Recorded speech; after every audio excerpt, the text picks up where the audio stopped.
જોઈ રહ્યા છો CNCC ગુજરાત। અબડાસા તાલુકાના બાર એસોસિએશન દ્વારા નાયબ કલેક્ટર સાહેબ શ્રી તથા મામલતદાર સાહેબ શ્રીને આવેદનપત્ર આપવામાં આવ્યું।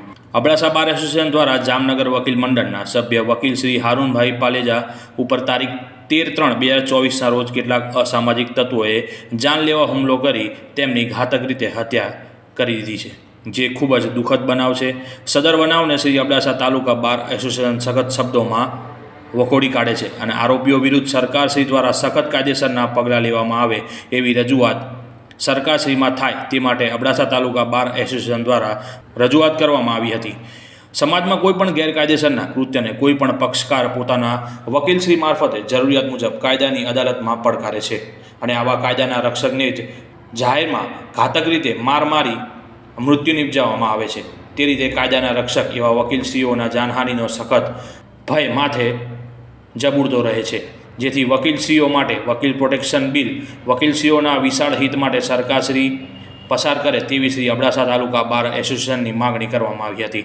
વિશેષમાં તબક્કે શ્રી અબડાસા તાલુકા બાર એસોસિએશન તરફથી જણાવવામાં આવ્યું હતું કે તારીખ 25/9/2020ના રોજ રાપરના એડવોકેટ શ્રી દેવજીભાઈ મહેશ્વરીનો પણ સારા જાહેર ધોળા દિવસે મોત નિપજાવવામાં આવ્યું છે અને હાલે જામનગર એડવોકેટ શ્રી હારૂનભાઈ પાલેજાની પણ ઘાતકી રીતે મોત નિપજાવવામાં આવી છે।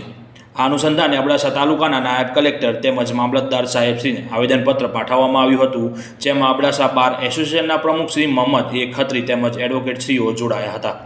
આજરોજ શ્રી નલિયા તાલુકા બાર એસોસિએશન તરફથી જામનગર મધ્યે તારીખ 13/3/24ના રોજ હારૂનભાઈ પાલેજાનું સરા જાહેર ખૂન કરવામાં આવેલ છે અને તેની અગાઉ પણ તારીખ 25/9/2020ના રોજ આપણા રાપરના એડવોકેટ દેવજીભાઈ મહેશ્વરીનું પણ સરા જાહેર ખૂન થયેલું છે।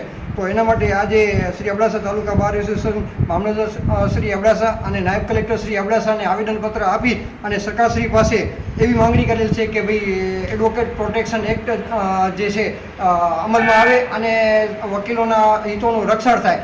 જ્યારે એક વકીલ છે એ પોતાના માટે નહીં પણ એક પક્ષકાર માટે કેસો લડે છે અને એના હિતોનું રક્ષણ કરે છે, અને જ્યારે એક વકીલનો જ સરા જાહેર ખૂન થઈ જતું હોય તો વકીલોના હિતોનું રક્ષણ કોણ કરશે? એટલા માટે આજે આવેદનપત્ર આપી અને સરકારશ્રી પાસે એવી માંગણી કરેલ છે કે જલ્દીથી જલ્દી તાત્કાલિક ધોરણે એડવોકેટ પ્રોટેક્શન બિલ છે જે અમલમાં આવે અને વકીલોના હિતોનું રક્ષણ થાય એવી માંગણી માટે આજ હાજર બધે અમારા એડવોકેટ મિત્રો હાજર થઈને એવી રજૂઆત કરેલ છે।